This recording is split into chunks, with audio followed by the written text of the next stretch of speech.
아멘. 사랑과 자비가 풍성하신 하나님 아버지, 오늘도 전지전능하시며 우리의 공급자가 되시며 생사와 복의 중환자가 되시는 하나님 앞에 그리스도의 이름으로 나와 자녀로서 하나님께 기도하고 말씀을 들으며 찬미하는 복된 예배의 시간을 우리에게 주심에 감사를 드립니다. 세상에 흉흉한 소식이 많이 있는 이때에 우리 믿는 우리들이 깨어 기도하기를 원합니다.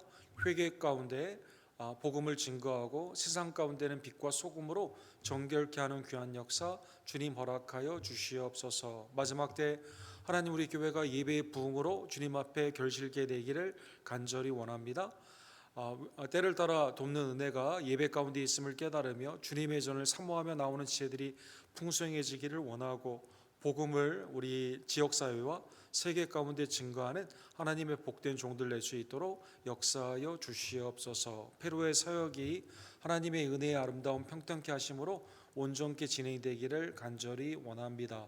오늘도 3일반 예배로 주께 나와 부르짖는 심령 위에 하나님의 고치심의 치유함의 역사로 나타나 주시고 믿음의 담대함의 은혜로 이 시간 성령의 충만함으로 역사하여 주시옵소서. 예수 그리스도의 이름으로 간절히 기도드립니다.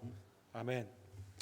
하나님의 은혜의 말씀, 오늘 엘리야 우리 사역에 대한 말씀 함께 선고하기를 원합니다. 사르밧 과부의 믿음, 열왕기상 17장 8절에서 16절, 열왕기상 강의 25번째 시간, 우리 사르밧 과부의 믿음, 우리 한 절씩 함께 교독합시다. 여호와의 말씀이 엘리야에게 임하여 이르시되,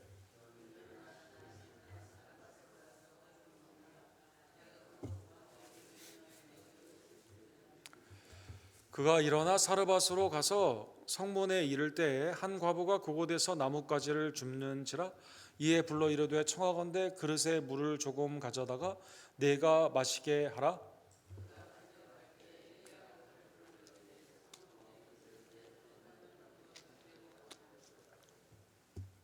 그가 이르되, 당신은 하나님 여호와께서 살아계심을 두고 맹세하노니 나는 떡이 없고 다만 통에 가루 한 웅큼만 병에 기름 조금뿐이라. 내가 나뭇가지 둘을 주어다가 나와 내 아들을 위하여 음식을 만들어 먹고 그 후에는 죽으리라.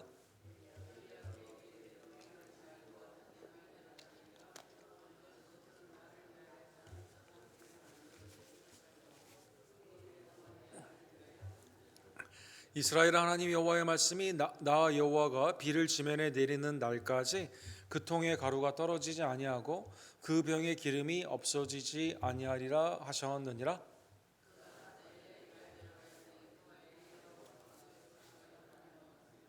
같이 읽겠습니다. 여호와께서 엘리야를 통해 하신 말씀같이 통에 가루가 떨어지지 아니하고 병에 기름이 없어지지 아니하리라. 아멘. 우리 사르밧 과부의 믿음에 관한 하나님의 말씀을 상고하기를 원합니다. 그 전 세계 역사상 가장 많은 교회에 기부를 한 분이 있습니다. 그분은 조한 록이라는 분인데, K가 묵음이라고 하더라고요. 이분이 이제 그 맥도날드 설립자의 그 미망인이거든요. 근데 이분이 자기가 가진 그동안도 많이 기부를 했었는데 마지막 가진 재산을 자녀에게 물려주지 않고 무려 1.5 빌리언 달러, 그 B, M이 아니라 B입니다. 그 큰 돈을 이렇게 살리베이션 아미에 이렇게 기부를 했습니다. 본인은 원래 이 감리교 신자인데 이 살리베이션 아미에 자기가 힘들고 어려웠을 때 도움을 좀 많이 받았다고 합니다. 옷이 없었을 때 살리베이션 아미에 가서 옷을 사고, 또 거기에서 하는 그 푸드 키친에서 음식을 어려웠을 때 이렇게 먹었던 기억이, 어렸을 때부터 도움을 받았던 기억 가운데 돌아가시기 전에 이렇게 많은 기부를 하게 된 것이죠.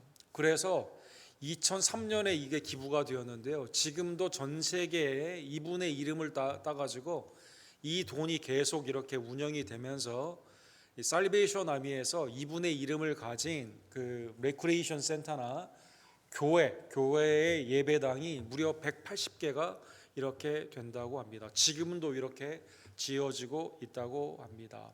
이 과부로서 어려웠던 삶을 기억하면서 이 재산 가운데 어떠한 것을 허비하지 않고 이 어려운 사람들, 특별히 살베이션 아미가 어려운 분들을 많이 도와주잖아요. 이 일 가운데 자기의 삶을 이게 기념하기 위해서 이렇게 이걸 기부를 했는데, 이게 이제 살베이션 아미의, 그리고 전 세계 교회의 단일 한 사람으로 가장 큰 기부가 이렇게 이루어지게 되고, 이 분의 기부로 말미암아 굉장히 연약한 분들이 지금도 새 힘을 얻는 그러한 은혜를 입고 있습니다. 하나님께서는 한 사람을 통해서 굉장히 큰 일을 하는 것을 알 수가 있습니다. 우리가 생각지도 않았던 한 사람이 하나님의 은혜 안에서 그 믿음을 가지고 순종을 하게 되었을 때, 그 주위에 있는, 그리고 다음 세대가 하나님의 은혜 가운데 이렇게 일어나는 것을 우리도 지금 목격하고 있는 것입니다. 오늘 본문에 보면 나의 하나님은 여호와다라는 이름을 가진 드디어 엘리야가 북이스라엘에 등장을 하게 됩니다.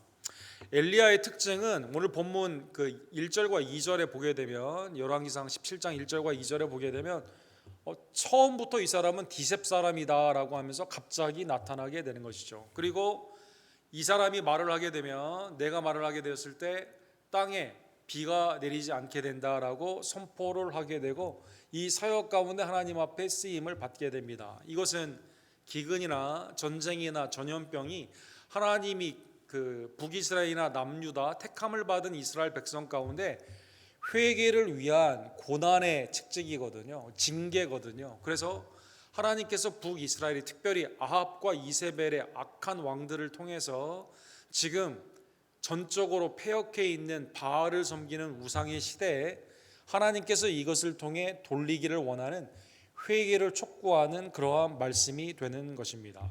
자, 이제 이 엘리야가 선포를 하게 되면서 비가 오지 않는 상당한 기간 동안에 하나님께서 이제 요단강 오른쪽으로 동쪽으로 가서 거기에서 너는 거하라라고 말하게 됩니다. 3절에 보면 너는 여기서 떠나 동쪽으로 가서 요단 앞 그릿 시냇가에 숨고, 본문에는 시냇가라고 나와 있는데 이것은 와디라는, 이게 이제 계곡과 같은 곳인데요. 사막의 계곡이 비가 오지 않을 때는 그냥 마른 사람들이 지나다니는 길이고, 비가 오게 되면 물이 불어가지고 물이 이렇게 휩쓸려 나오게 되는 그러한 것을 의미하고 있습니다. 그러니까 시냇가이긴 하지만 이미 선포된 하나님의 말씀 가운데 비가 상당히 오지 않는 그러한 가운데 요단 오른쪽에 있는 그릿 시냇가로 숨어 있으라라고 말하여 주시는 것이죠. 그리고 마지막 남은 시냇물을 이렇게 마시게 하여 주시게 됩니다. 거기에 갔을 때 이제 어떻게 그러면 엘리야가 그 삶을 영위할 수 있을까요? 오늘 본문 4절에 보면 하나님께서 까마귀, 복수죠, 까마귀들을 보내주셔서 거기에서 먹이게 하여 주시게 되는 것이죠. 본문에 나오는 레이븐스, 까마귀다라고 하는 이 동물을 생각해 보면, 레위기 11장에 보면 까마귀는 부정한 새입니다. 그래서 이것은 먹어서는 되지 않죠. 부정한 새이기 때문에 이게 예를 들어 나한테 신뢰를 한다던가 내가 부딪혔다던가 그랬을 때에는 정결법에 의해서 빨리 씻어야만 되거든요. 그런데 하나님이 이 까마귀를 통해서 먹여주신다라고 말하여 주시게 됩니다. 까마귀가 그것도 하나님의 명령 가운데요, 아침과 저녁에 2번 음식을 배달해 주게 되는 것이죠. 배달하는 음식도 떡과 고기이다라고 말하여 줍니다. 여러분, 그 볼티모어라는 그 팀의 이름이 레이븐스라는 팀이 있는데,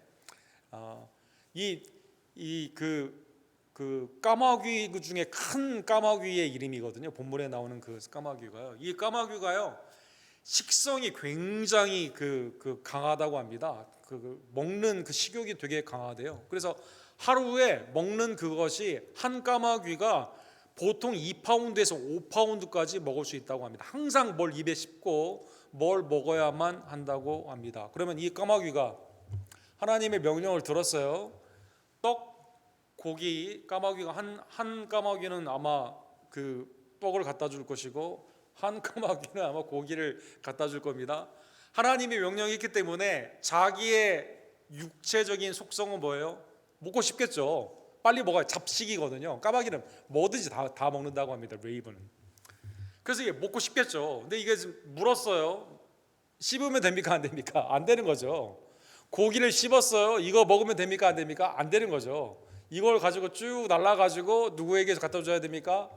엘리야에게 이렇게 갖다 줘야만 된다는 것입니다.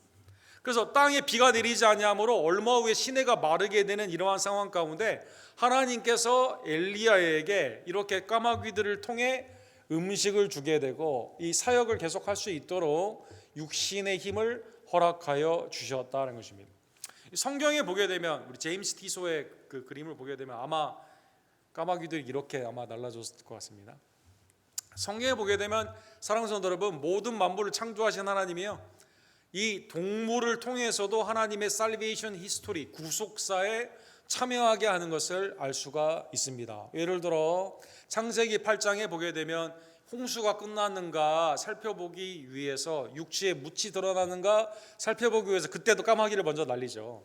그 다음에 비둘기를 날리게 됩니다. 비둘기가 와서 이제 이것에 이게 묻이 있는 입을 가져오기 때문에 이제 내려가도 되는구나 깨닫게 되는 겁니다. 출애굽기 8장과 9장에 보게 되면 하나님께서 이 애굽에 재앙을 내리게 되었을 때 개구리를 몰아가지고 개구리를 다 애굽에 있는 사람들에게만 가게 하시죠.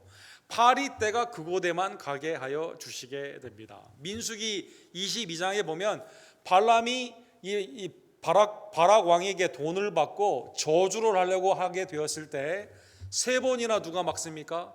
나귀가 그 가운데 막는 것을 볼 수가 있습니다. 대표적인 것은 요나서 1장 2장에 보게 되면 요나가 이제 하나님 앞에 느느웨로 가야 되는데 다시스로 가게 되었을 때 하나님이 이 풍랑을 일으켜 주시게 되죠. 선원들이 자기의 신을 부르시게 되었을 때 요나는 자고 있습니다. 어찌미요 자는 자여, 요나에게 말을 하게 되니까 내가 사실은 느느웨로 가야 되는데 다시스로 가기 때문에 풍랑이 일어나게 됐다. 그래서 이 사람을 던지게 되죠. 이방인들이 하나님께 부르짖으며 요나를 던지게 됩니다. 이때 누가 대기하고 있었습니까? 물고기가 대기하고 있으면서 요나를 씹는 게 씹으면 큰일 납니다. 그냥 그대로 자연스럽게 삼킴으로 말미암아 3일 밤낮을 물고기 뱃속에 있게 되고, 하나님이 명령하여 주셨을 때 그대로 요나를 토해내게 됨으로 말미암아 요나가 느느웨에서 구속의 회개의 말씀을 증거할 수 있는 기회를 다시 얻게 되는 것이죠. 구속사에 사랑하는 성도 여러분, 하나님이 택한 백성을 쓸 뿐만 아니라 믿지 않은 이방인뿐만 아니라 하나님은 심지어 동물, 이 구속사의 동물까지도 쓰게 하시고, 심지어 하나님께서는 태양, 별 이런 것도 쓰시게 되면서 하나님의 구원의 역사 가운데 그의 목적을 완성하여 주시게 되는 것입니다. 첫 번째는 가뭄 가운데 하나님의 이스라엘의 회개를 위한 비가 오지 않는 3년 반 동안 앞으로 비가 오지 않지 않습니까? 이때 하나님께서 엘리야, 하나님의 선지자를 누구를 통해 먹였다고요? 까마귀들을 통해 먹여 주셨다는 것입니다. 그렇죠? 우리의 삶도 마찬가지죠. 하나님께서 그리스도로 말미암아 픽업사하신 성도에게도 날마다 먹을 것을 공급하여 주시는데, 인간이 생각하지 못하는, 예기치 못하는 놀라운 하나님의 그 사랑 가운데 우리에게 은혜로 공급하여 주시고 하나님의 놀라우신 은혜 가운데 천국으로 인도하여 주시게 되는 것이죠. 두 번째, 요단 동쪽에서 이번에 하나님께서는요 9절에 보면 사르밧에 가라라고 말씀하여 주십니다. 너는 일어나 시돈에 속한 사르밧으로 가서 거기 머물라. 내가 그곳 과부에게 명령하여 내게 음식을 주게 하였느니라. 아니, 요단 동쪽에서 사르밧은 상당히 먼 곳이거든요. 이방에 있는 곳입니다. 지도를 보시면 왼쪽 위에 있습니다. 시돈과 두로는 우상의 나라죠. 우상의 나라. 여기에서 누가 왔어요? 지금 아합의 부인인 여왕인 이세벨이 왔죠. 우상을 섬기는 그러한 나라죠. 여기에서 우상을 막 만드는 그러한 곳인데 하나님께서 여기에서 이곳에 사르밧으로 가라라는 것입니다. 그 다음에 명령이 너무 특이합니다. 거기에 머무는데 누구를 통해서, 여기에는 지금 가뭄이 오랜 기간 동안 계속되기 때문에 여기도 예외 장소가 아니에요. 그런데 하나님께서 누구를 통해 음식을 공급하라라고 말합니까?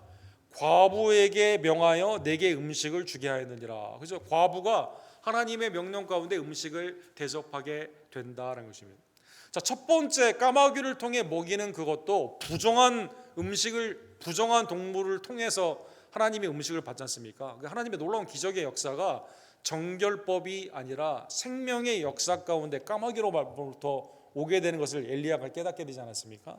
여기도 마찬가지죠. 사르밧은 이세벨의 고향 그 우상의 나라인데, 그리고 유대인의 남자가 어떻게 과부에게 가서 음식을 계속 먹게 됩니까? 이건 부정한 거거든요. 근데 하나님이 그렇게 이미 구약에 이미 그렇게 명령하여 주셨다는 것입니다. 같습니다. 과부를 만나게 됩니다. 10절에 보면 과부에게 엘리야가 두 가지 부탁을 하게 되는 것이죠. 그가 일어나 사르밧으로 가서 성문에 이를 때 한 과부가 그곳에서 나뭇가지를 줍는지라. 그렇죠? 아니 지금 가뭄 가운데 나에게 음식을 대접할 정도로 만약에 대접할 수 있는 상황이라면 상식적으로 생각해 보게 되면 이 과부는 어떤 과부여야만 됩니까? 상당히 재정적으로나 가정 가운데 유복한 사람이 되어야만 되는 거죠. 그래야 엘리야에게 먹을 것을 줄 거 아닙니까? 그런데 가보니까 나뭇가지를 줍고 있는 거예요. 나뭇가지 줍는 것은 가난한 사람들이거든요. 매우 가난한 사람이 있는 것입니다. 근데 이제 엘리야가 하나님이 그래도 과부를 통해서 명령했기 때문에 그 사람이 나를 대접한다고 했기 때문에 이때 엘리야가 부탁을 하게 됩니다. 부탁이 두 개의 단계로 되어 있습니다. 첫 번째는요, 이에 불러 이르되 청하건대 그릇에 물을 조금 가져다가 네게 마시게 하라. 물을 부탁을 하게 됩니다. 그러니까 아무것도 없는 거죠. 이 과부에게는 뭐 받을 만한 게 뭐가 있어야 되는데 너무 가난하거든요. 근데 하나님의 명령이 이 사람이 나를 대접한다고 하니까 물을 달라고 말을 하게 됩니다. 그런데 이 여인이 11절에 보면 물을 가지러 갑니다. 주기 위해서. 이때 11절에 이 엘리야가 이 과부에게 청하건대 내 손에 떡 한 조각을 네개로 가져오라. 그래서 이때 순종을 보고 떡을 달라고 말을 하게 됩니다. 사랑하는 성도 여러분, 오늘 본문에 보면 이 엘리야가 하는 이것은요, 전적인 내 생각으로 있는 율법을 벗어나는 반율법적인 순종인 것을 볼 수가 있습니다. 먼저 우상의 땅 시돈에 가는 거죠. 사르밧에 가는 거죠. 과부에게 말을 해야 되는 겁니다. 과부에게, 이방인 과부에게, 가난한 자에게 먹을 것을 달라고 해야 됩니다. 이건 율법에 반대되는 거거든요. 가난한 자는 내가 도와줘야 되는데 오히려 선지자가 가난한 자에게 뭘 달라고 말을 한다는 것입니다. 그 다음에 물에서 떡, 음식까지 달라고 하는 이것은 선지자가 가지고 있는, 또 우리의 상식이 가지고 있는 것에 거꾸로 되는 거죠. 여러분, 아니 밖에 나가서 지금 홈리스 먹을 게 없는 사람한테 야 네가 가진 물 나 달라고 한다던가, 야 네가 가진 빵 한 조각 나한테 그냥 달라고, 이건 굉장히 어려운 거거든요. 그런데 하나님이 명령하셨기 때문에 엘리야가 그렇게 순종했다는 것입니다. 그러니까 물을 가지러 물까지는 줄 수 있었어요. 근데 이제 떡까지 달라고 하니까 음식 아닙니까? 떡은 이제 그 문화에서는 이거는 조금 힘들거든요. 그래서 과부가 오늘 본문 12절에 보면 다음과 같이 대답을 하게 됩니다. 지금 상황이 매우 안 좋다라는 것이 암울한 상황을 말하게 됩니다. 이 지금 한계 상황, 내가 지금 먹을 게 없고 내 아들도 먹을 게 없는 한계 상황 가운데 이렇게 말을 하죠. 당신 하나님 여호와께서 살아계심을 두고 맹세하노니 나는 떡이 없고 다만 통에 가루 한 뭉큼만 병에 기름 조금뿐이라. 내가 나뭇가지 둘을 주어다가 나와 내 아들을 위하여 음식을 만들어 먹고 그 후에 죽으리라. 이렇게 말한 겁니다. 물은 줄 수 있었어요. 근데 빵이 없습니다. 빵을 만들어야 되는데 마지막 한 움큼밖에 없는 거죠.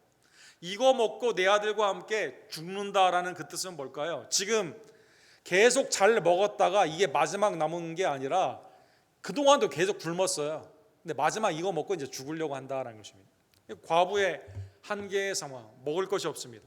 마지막 이걸 먹고 죽을 계획을 가지고 있습니다. 그런데 이 여인이 놀랍게도 엘리야를 말을 하게 되었을 때 뭐라고 말합니까? 당신의 하나님 여호와께서 살아계심을 두고 맹세하노니. 놀라운 고백이 여기 나오는 거죠. 시돈 두로 사르밧이라는 우상의 나라에 이 여인이 하나님을 알고 있습니까? 모릅니까? 하나님을 알고 있습니다. 엘리야가 하나님의 선지자임을 알고 있습니까? 모릅니까? 알고 있습니다. 심지어 뭐라고 말했어요? 살아계심을 두고 이렇게 말하고 있습니다. 마치 여리고에 있었던 라합이 스파이들에게 상천하지의 신은, 살아있는 신은 당신들의 신밖에 없다.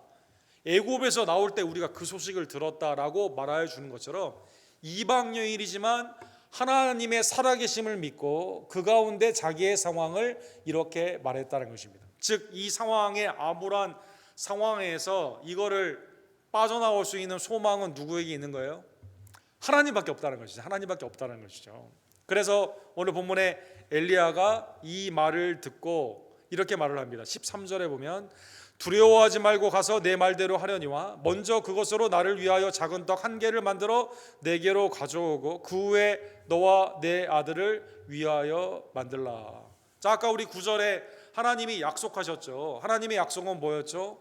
과부가 너를 먹이게 한다 이렇게 말했죠. 그렇죠. 근데 엘리야가 보니까 아무것도 없어요.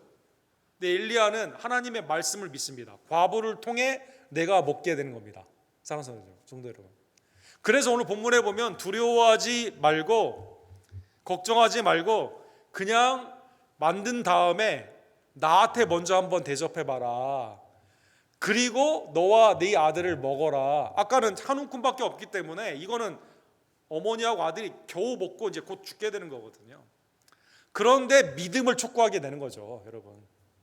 아니 과부의 입장에서는 이거 하나 만들게 되는 거예요. 빵 이거 하나 만드는데 이걸 누구한테 줘야 돼요? 아니 엘리야한테 줘야 되는 겁니다. 엘리야한테. 우리 민족도 아니에요.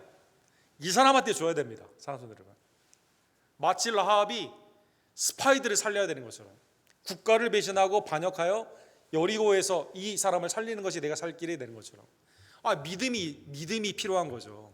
그래서 14절에 보면 엘리야가 이렇게 말하죠. 이스라엘 하나님 여호와의 말씀이 나 여호와가 비를 지면에 내리기 날까지 그 통의 가루가 떨어지지 아니하고 그 병의 기름이 없어지지 아니하리라 하셨느니라. 두려워하지 말고 나한테 먼저 주면 굉장히 믿음의 결단이 필요해요. 주면 이게 끊어지지 않고 앞으로 3년 반 아닙니까? 지금 어느 정도 비가 안 왔는지 몇 개월이 됐는지는 아직 알 수 없지만 상당히 오랜 기간 동안 앞으로 비가 오지 않지만 나에게 주면 이게 그 가운데 떨어지지 않게 된다는 것입니다. 두려워하지 말고 순종하라라는 것입니다. 사랑하는 여러분, 순종할 수 있었을까요? 이 여인이? 우리라면 순종할 수 있을까요? 네. 마지막 그거를 하나님 앞에 하나님의 종에게 드려야 된다고 한다면 할 수 있을까요? 살아계신 하나님을 믿고 하나님의 말씀의 약속을 믿는다면 믿음 가운데 할 수 있는 거죠. 그렇죠? 그러나 계산으로 한다던가 나의 삶 가운데 이게 의심이나 이거 혹시 이걸 다 빼앗은 다음에 그냥 가는 거 아니야? 라고 생각하는 그러한 마음에 계산이나 의심이 있게 되면 그렇게 하지 못하겠죠. 본문에 보면 이 여인이 했습니까? 안 했습니까? 15절에 보면 그대로 했습니다. 그가 가서 엘리야의 말대로 하였더니 온전히 순종하게 된 거죠. 세상적으로는 계산이 되지 않아요. 나와는 상관이 없는 사람처럼 보입니다.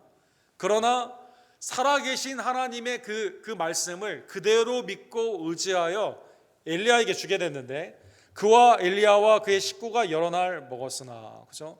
계속 먹었는데 이게 놀랍게도 지금 이 빵가루와 이 기름이 떨어집니까? 떨어지지 않습니까? 떨어지지 않고 계속 만들 수 있는 하나님의 은혜의 공급함이 나타나게 되는 것이죠. 여호와께서 엘리야를 통하여 하신 말씀같이 통의 가루가 떨어지지 아니하고 병의 기름이 없어지지 아니하리라. 그렇죠? 하나님의 놀라운 역사가 공급의 은혜 가운데, 하나님의 놀라우신 풍성함이 40년 동안 만나를 먹이신 하나님의 역사가 북이스라엘이 지금 패역했는데 북이스라엘도 지금 먹고 살기가 어렵지 않습니까? 그런데 하나님이 심지어 누구까지 지금 살펴보세요. 이방인의 과부, 지금 죽기 직전에 있는 그 사람까지도 하나님의 은혜 안에서 무엇을 통해 기적이 일어납니까?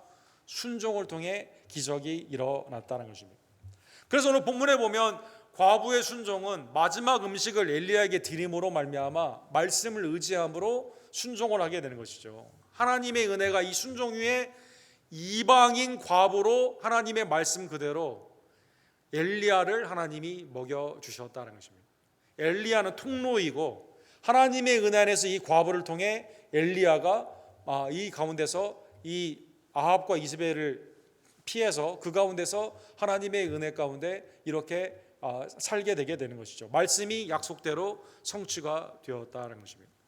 자, 이게 오늘 전반부의 사건입니다. 다음 주는 과부의 아들이 이제 다시 사는 사건을 함께 상고하기를 원합니다. 오늘 본문의 말씀을 통해서요, 사랑하는 성도 여러분, 창조주 하나님께서는요 지금도 은혜 가운데 모든 피조물을 운영하시고 먹을 것을 주시고 그 가운데 하나님의 구속사를 이루어 주시고 하나님이 모든 다른 식물, 동물, 우주의 만물을 그렇게 운영하신다면 그리스도의 은혜 가운데 십자가와 부활로 구원받은 하나님의 자녀는 당연히 보호하신 것을 깨달으며 은혜의 섭리로 역사하시는 하나님께 나의 삶을 맡기는 주의 종을 내기를 간절히 원합니다.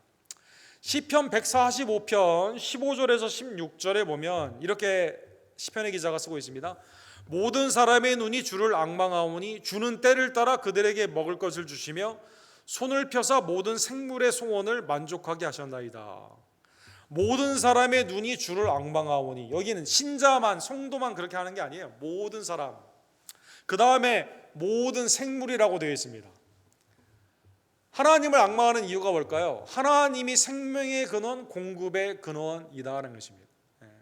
이게 어떻게 운영되는지 생각하면 생각할수록 하나님의 신묘막측하신 놀라운 섭리로 이루어지게 되는 것이죠. 아니, 마태복음 6장 26절에 보면 예수님도 그렇게 말씀하셨죠. 공중의 새를 보라, 심지도 않고 거두지도 않고 창고에 모아들이지도 아니하시되 너희 하늘 아버지께서 기르시나니 너희는 이것들보다 귀하지 아니하냐, 이렇게 말씀하시죠. 그렇죠. 공중 나는 새, 이게 도대체 어떻게 이게 철새들 어디 갔다가 또 이렇게 와가지고 다 이렇게 살아가는지, 그렇죠? 식물이 계절에 따라 하나님의 영광으로 이게 죽었던 것 같은 것이 다시 새 움이 돋고 열매를 맺고 꽃을 만바르게 하는지, 그렇죠? 또 심지어 믿지 않은 자에게도 하나님의 일반 은총 가운데 이른 비와 늦은 비를 허락해 주지 않습니까? 사랑하는 성도 여러분, 다윗은 시편 84편에 이렇게 말하죠. 나의 왕 나의 하나님 만군의 여호와여, 주의 제단에서 참새도 제 집을 얻고 제비도 새끼들 보금자리를 얻었나이다. 그죠? 제비들도 어떻게 해서든지 이게 그 안에서 하나님의 은혜 안에서 보금자리를 받게 되는 그 은혜가 나타나게 된다는 것입니다. 심지어 공중 나는 새, 다른 동물이나 식물까지도 먹이시고 입히시는 하나님께서 너희 하늘 아버지께서 기르시나니 너희는 이것보다 귀하지 아니하냐. 그리스도의 피값으로 사신 나의 생명이 하나님의 놀라우신 주권의 섭리 안에서 우리에게 먹을 것을 공급해 주시고 하나님의 은혜 가운데 살 길을 열어주시는 그 은혜를 생각하며 주님만을 의지하는 주의 종을 되기를 간절히 원합니다. 두 가지 오늘 본문의 말씀을 통해 적용해 보기를 원합니다. 첫 번째로요, 엘리야가 사르밧 과부를 찾아온 것처럼 그리스도께서 나에게 찾아오심을 감사하며 예수 그리스도를 내게 찾아오신 예수님을 기쁨으로 영접하는 주의 종들 되기를 간절히 원합니다. 여러분, 오늘 본문의 이 사건을 예수님이 신약 때 이걸 인용하지 않습니까? 누가복음 4장에 보게 되면 사랑하는 성도 여러분, 이제 가버나움에서 예수님이 주의 성령이 내게 임하게 되었을 때 내가 가난한 자에게 복음을 증거하게 된다, 이렇게 말하죠. 하나님의 은혜 안에서 첫 번째 설교를 이렇게 말씀하지 않습니까? 은혜의 일을 선포하는 그 말씀 가운데 고향에서 풍성한 하나님의 은혜의 사역을 많이 일으켜줬지만 고향 사람들이 예수님을 환영합니까? 안 합니까? 환영하지 않죠. 환영하지 않습니다. 예수님을 배척합니다. 이때 예수님이 오늘 본문에 나오는 이 엘리야가 사르밧 과부를 이 가운데 찾아가서 먹이고 입혀주시는 하나님의 은혜 가운데 보호해 주신 이 사건을 해석하여 주시게 됩니다. 엘리야 시대에 하늘이 3년 6개월간 닫히어 온 땅이 큰 흉년이 들었을 때 이스라엘에 많은 과부가 있었으되 엘리야가 그중 한 사람에게도 보내심을 받지 않고 오직 시온 땅에 있는 사렙다의 한 과부에게 뿐이었으며, 이렇게 말씀하시는 것이죠. 그래서 예수님이 이제 이 사건을 신약에 있는 그 말씀으로 해석을 하여 주시게 됩니다. 엘리야가 사르밧이나 사렙다나 같은 지명이에요. 이게 히브리 발음이냐 헬라 발음이냐 이 차이가 있습니다. 엘리야가 찾아가 가지고 기근 가운데서도 하나님의 은혜의 공급함이 나타나게 된 것처럼, 그러면 예수님이 자기 땅에 찾아오신 것, 고향 땅에 온 것은 왜 그랬을까요? 은혜를 주시기에 오신 것이죠. 사랑하는 여러분, 북이스라엘은 아합을 죽이려고 하지 않습니까? 이세벨과 아합이 엘리야를 죽이려고 하지 않습니까? 이때 하나님이 사르밧 과부에게 가서 이방인을 구원한 사건으로 하지 않습니까? 마찬가지죠. 찾아오신, 아니 자기 고향에 오신 예수님, 우리 나사렛에 예수님이 태어나시고 오셨다면 더 기뻐해야 되는데, 아니 예수님이 구약의 제사의 성취로 오셨기 때문에 메시아 왕이나 그 다음에 그 제사장이나 이런 사람들은, 바리새인과 같은 말씀을 가지고 있는 사람들은 더 환영을 해야 되지 않습니까? 근데 예수님을 배척한다는 것입니다. 그래서 예수님이 어떻게 합니까? 다른 마을로 가게 되는 것이죠. 엘리야는 예수님을 대표하십니다. 찾아오신 구원주, 자기 백성이 예수님을 영접하지 않기 때문에요. 아니 여기에도 과부들이 많이 있었어요. 도와줘야 되는 사람이 많이 있었습니다. 그런데 하나님이 이방인의 구원을 미리 예표하시고 사렙다 과부에게 가게 된 것처럼, 예수님이 하나님의 은혜 가운데 이방인에게 복음을 증거하는 그 사역으로 나아가게 된다는 것입니다. 또한 오신 예수님을 우리가 어떻게 맞아야만 됩니까? 그분이 나의 생명의 구원자가 되거든요. 그래서 사렙다 과부처럼 어떻게 해야 됩니까? 우리는 예수님께 순종해야만 된다는 것입니다. 주님의 말씀을 의지해야만 된다는 것입니다. 주님이 오늘날 말씀을 통해 나에게 찾아오게 되었을 때, 사랑하는 성도 여러분, 이 사렙다 과부처럼 계산하지 않고 상식적으로 이게 온전하지 않는 것 같지만, 그러나 순종만이 살 길임을 다시 한번 깨달으며 주님의 말씀에 순종하고 주님을 우리 마음 가운데 깊이 영접하는 주의 종들 되기를 간절히 원합니다. 마지막으로 오늘 본문에 보면 예수 그리스도께 순종하는, 엘리야에게 사렙다 과부가 순종하게 되는 것처럼 그리스도께 순종하는 주의 종들 되기를 간절히 원합니다. 히브리서 11장 1절과 2절에 보면 믿음은 바라는 것들의 실상이요 보지 않는 것들의 그들의 증거니 선진들이 이로써 증거를 얻었느니라, 이렇게 말씀하십니다. 내가 보이지 않아요 이게 지금, 그러나 바라는 것들의 실상입니다. 실제 에비던스, 실제 우리의 삶 가운데 믿음으로 볼 수 있는 것이 하나님의 나라임을 다시 한번 깨달으며, 예를 들면 누가복음 5장에 보면 밤새도록 그물질을 했지만 고기를 낚지 못한 이 상황에서 베드로에게 깊은 물에 그물을 던지라라고 말씀해 주시죠. 이때 베드로가 뭐라고 말합니까? 선생님, 우리들이 밤새도록 수고하였을 때 잡은 것이 없지만은 말씀에 의지하여 내가 그물을 내리리이다, 이렇게 말씀하십니다. 그물을 내렸습니다. 그물이 찢어질 정도로 많은 고기를 얻게 된 것이죠. 자, 예수님이 말씀하신 그거, 이 까마귀를 통해 먹여주시게 되는 것처럼 거기에 밤새도록 고기가, 아니 갈릴리 어부니까 얼마나 많이 하겠습니까? 예수님은 목수인데. 그러나 예수님이 말씀하셨을 때 예수님이 물고기들을 거기에 몰아주시는 거죠. 그물을 내리게 되면 거기서 잡히는 거죠. 말씀에 의지하여 그렇게 했을 때 제자들이 예수 그리스도 앞에 온전히 쓰임을 받게 되는 것처럼, 요한복음 4장에 보면 오늘 본문에 엘리야가 이 여인에게 물을 달라고 하는 것처럼, 이방인에 물을 달라고 하는 것처럼 사마리아 여인에게, 남편이 5명이나 지금 지나갔고 지금도 동거하고 있는 이 여인이 대낮에 물을 기르러 왔는데 물을 달라고 하죠. 어떻게 유대인의 남자가 나에게 물을 달라고 하냐, 그렇게 말하지 않습니까? 그러나 예수 그리스도가 메시아임을 그렇게 깨닫게 되며 동네에 가서 메시아를 보아너라, 와서 보라, 이렇게 말하지 않습니까? 사마리아 여인이 순종하게 되는 것처럼, 누가복음 8장 3절에 보면 헤롯의 청지기 구사야의 요한나와 수산나와 다른 여자들이 함께하여 자기의 소유로 그들을 섬겼다, 예수님과 제자들을 섬겼다라고 나와 있습니다. 법적으로 여인들은 법적으로 증인이 될 수가 없어요. 당시에 법적으로 재산을 소유할 수가 없습니다. 그럼에도 불구하고 하나님의 은혜 안에서 7 귀신 들렸던 막달라 마리아를 비롯한 여러 여인들이 하나님의 은혜 안에서 자기의 가진 것을 통해 주님 앞에 순종하게 되는 것처럼, 예수님의 십자가와 부활의 증인이 된 것처럼 주님 앞에 순종하는 주의 종들 되기를 간절히 원합니다. 히브리서 11장에 보면 우리의 믿음의 손주들도 마찬가지이죠. 하나님의 약속의 그 땅을 바라보며, 이 땅에서는 그게 없지만 그걸 바라보며 아브라함과 이삭과 야곱과 우리의 믿음의 손주들이 그리고 하나님의 은혜 안에서 구속사에 상받은 모든 선조들이 순종하게 된 것처럼 하나님의 은혜 안에서 우리 언덕교회 모든 지체들이 그리스도가 우리의 구원주가 됨을 온전히 믿으며 하나님이 그리스도를 통해 피값으로 사신 성도들은 먹여주시고 입혀주시고 삶 가운데 모든 것을 공급함을 다시 한번 믿으며 나의 삶을 주님 앞에 온전히 드리는 주의 종들 되기를 간절히 원합니다. 기도합시다. 사랑과 자비가 풍성하신 하나님 아버지, 오늘 말씀을 통해 엘리야를 까마귀를 통해 먹이시는 하나님, 심지어 사렙다 과부를 통해 먹이시는 하나님, 아무것도 없는 상황이지만 말씀을 의지했을 때 하나님의 풍성하신 공급이 있는 그 역사를 살펴보게 하여 주심에 감사를 드립니다.